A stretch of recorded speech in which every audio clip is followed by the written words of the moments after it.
Assalamualaikum warahmatullahi wabarakatuh. Dulurku sekalian, ada sebuah pertanyaan yang pernah timbul di dalam hati saya begini. Kenapa paham ekstremisme, paham-paham keras itu masih laku di Indonesia? Kemudian pertanyaan ini saya coba untuk tanyakan kepada seorang ahli, dan beliau memberikan sebuah jawaban yang cukup masuk akal dan akurat. Apa itu jawabannya? Yang pertama, orang berdakwah itu ibarat orang berdagang. Jadi apa saja boleh ditawarkan. Ada pedagang sayur, ada pedagang roti, ada pedagang nasi, ada pedagang lontong, ada pedagang sate, ada pedagang ayam bakar, ada pedagang ikan bakar, dan lain sebagainya. Bahkan ada orang yang menjual ular. Secara normal, pada kebanyakan orang mungkin menganggap ini kok ada orang jualan ular. Apakah ada yang membeli?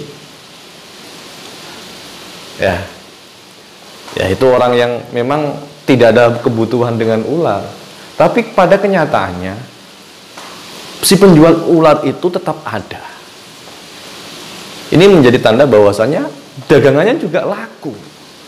Kalau dagangannya nggak laku, ngapain juga dia melanjutkan untuk menjual ular? Ini logika atau jawaban pertama yang disampaikan kepada saya. Artinya begini, dakwah ini kan sifatnya kita menawarkan sesuatu, mengajak orang untuk meyakini apa yang kita yakini.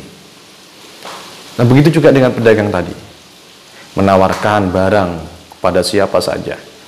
Ada kalanya memang barang tersebut laku atau tidak, itu konsekuensi.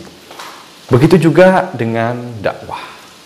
Nah, di Indonesia ini karakter ustadz itu berbagai macam karakter.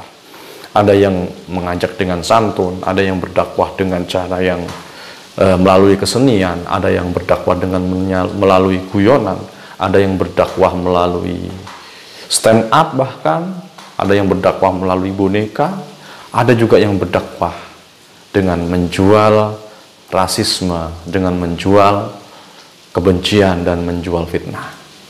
Dan itu laku. Lalu pangsa pasarnya siapa? Ya orang yang menyaksikan. Orang yang menyaksikan, yang memiliki ketertarikan. Kemudian dia tertarik. Nah, orang-orang yang dakwah dengan cara radikal ini, dengan cara yang keras ini, mereka menemukan pembelinya. Setelah mereka menemukan pembelinya, kemudian pembeli itu mereka rawat. Dengan apa? Ya dengan doktrin. Akhirnya pembeli ini tidak bisa lepas. Ada semacam candu, ada semacam sebuah keyakinan yang kuat bahwasanya apa yang disampaikan pendakwah ini benar. Walaupun katakanlah orang yang normal mengatakan bahwasanya apa yang disampaikan ini sudah berbau radikal. Ini yang pertama. Ini faktor eksternal. Ya, sekali lagi berdakwah itu ibarat orang jualan. Jualan bisa apa saja. Kita berdakwah juga bisa menggunakan metodologi apa saja. Yang sebagaimana saya sebutkan tadi. Dan yang kedua, ketika dia sudah termakan doktrin, ketika dia sudah dalam sebuah lingkup tersebut, maka satu hal yang ada pada keyakinan mereka, apa? Yang tidak sesuai dengan apa yang disampaikan Ustadz tadi adalah salah. Karena mereka sudah termakan doktrin. Bahwasanya kalau yang begini salah, begini salah, begini salah, yang benar begini, begini, begini. Ini sudah menjadi sebuah bingkai yang baku, yang tidak bisa dimasuki oleh siapapun. Kenapa? Kalau ada orang yang sudah berpaham ekstrim itu sangat susah untuk dirubah. Karena seperti ini polanya. Dia sudah terkungkung dalam dunianya sendiri, dia sudah terdoktrin dengan hal-hal yang sangat-sangat ekstrim, akhirnya dia menolak apa-apa yang dari luar. Ini sangat berbahaya. Dan orang-orang seperti ini memiliki loyalitas dan totalitas yang sangat kuat sekali. Ya, kembali kepada judul, kenapa di Indonesia pemahaman ekstremisme itu masih laku. Karena salah satu faktornya mereka memiliki loyalitas dan totalitas. Mereka tidak banyak, tapi mereka serempak untuk bergerak. Contoh saja.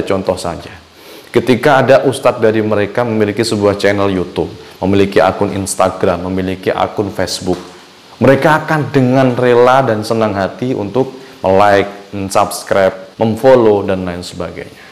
Ini menunjukkan bahwasanya totalitas dan loyalitas mereka sangat teruji.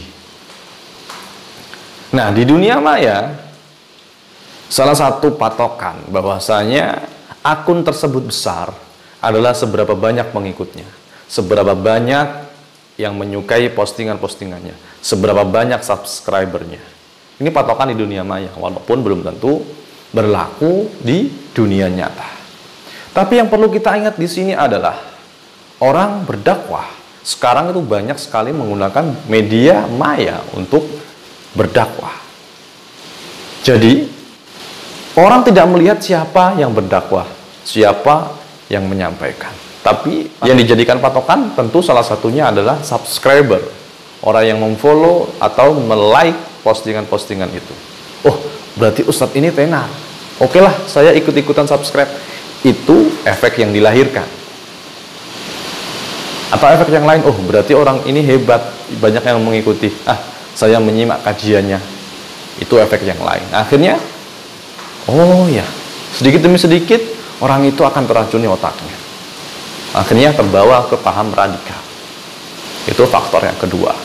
Dan faktor yang ketiga, itu faktor internal yang ada dalam diri kita.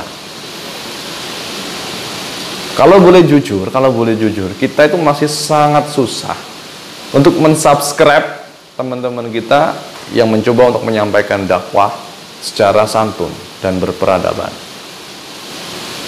Masih sangat-sangat susah.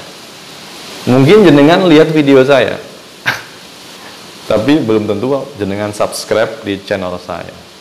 Itu salah satu contoh konkret yang ada. Tapi mereka tidak.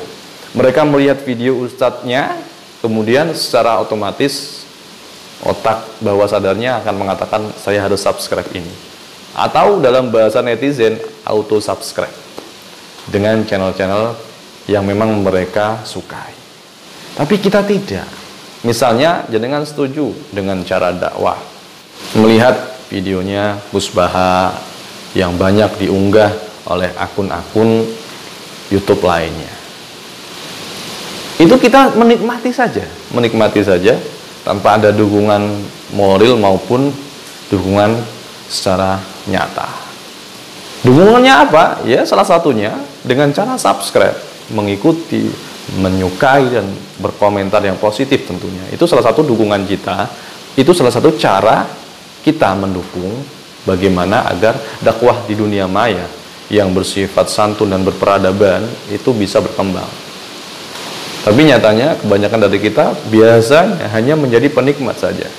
Kita mendengarkan, tapi kita tidak melakukan hal-hal yang sebagaimana mereka lakukan. Ya, itu faktor internal. Dan inilah yang harus diperbaiki. Oke, saya mengibaratkan begini, subscribe itu sama dengan jenengan meng-add atau meminta pertemanan kepada orang lain. Cuman bedanya memang platformnya berbeda ya. Platform yang satunya di Facebook dan yang satunya di YouTube. Ini sangat berbeda memang platformnya. Tapi kurang lebih begitulah. Dengan Anda subscribe, kemudian Anda akan mengetahui postingan-postingan dari teman kita, dari ustadz-ustadz yang bergaya santun ini. Dan itu juga akan menambah daya juang, amunisi mereka dalam dunia dakwah virtual. Ya, sekali lagi, yang menjadi patokan ustadz ini bergengsi atau tidak, itu tergantung seberapa banyak channel yang sudah mensubscribe kalau di dalam YouTube. Jadi, saran saya kepada teman-teman semuanya yang pingin dakwah yang santun dan berperadaban tetap eksis di dunia maya, jangan berat-berat untuk mendukung teman-teman kita yang lain. Dengan cara apa? Subscribe dan berkomentar yang positif dan juga like di postingan-postingan yang lain. Itu salah satunya. Ya mungkin masih banyak ya, mungkin masih banyak cara yang lain.